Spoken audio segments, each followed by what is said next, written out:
am genuinely exhausted from trying to make this video. I think I'm like 90 minutes into it, and why? It's because there's just layers of complexity and I keep adding and dropping. But let me just start with what you need to know. You need to know the poll. The poll was, can you eat spinach in the morning and have it act as an appetite suppressant and curb your cravings? Okay, there were two answers to this question you could choose from. One is, yep, there's research behind this, it's a thing. And no, I don't know where this comes from. But those questions are important. And I chose them specifically because there is actual research behind it. But the answer is no. And this is why specifically, and this comes out of one of the research studies, is that the compound that was actually being studied, it wasn't spinach, it was called phycoloids. And phycoloids get extracted from the spinach, but here's the thing.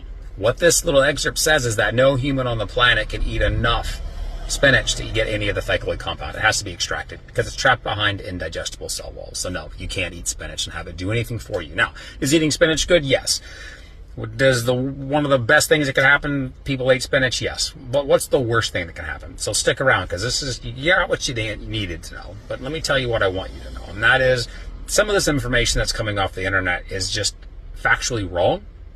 And it causes problems because an individual looking to do this is most likely needing help. But if you and I were to Google it, and we chat GPT'd it, we would get these two studies and we would go, oh, the influencer's got to be right, because most people aren't going to delve deep enough into the study to actually read the methods to see this little bit of, nope, phycoloids, right? Can't digest them. Oh, okay, great.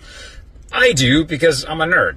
I got a PhD. It's kind of my life, right? I can't help myself. But most people won't, and those most people are the ones looking for help. They're just trying to find a solution to some bad health problems or improve their life. So if after 3.5 weeks they've been doing this and they don't see results, they internalize that failure.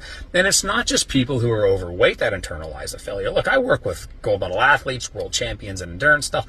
I've worked in hospitals and clinical. And between all of those groups, you think they're vastly different, but they're not. If they're told that this should work and it doesn't, then they internalize it as their failure.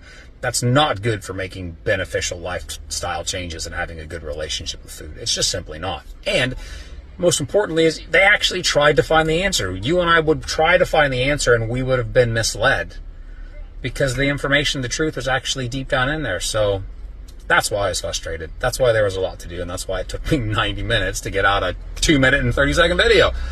I hope it helps. Pass it on. Share it with somebody that you think would be interested. I really appreciate it. Thanks.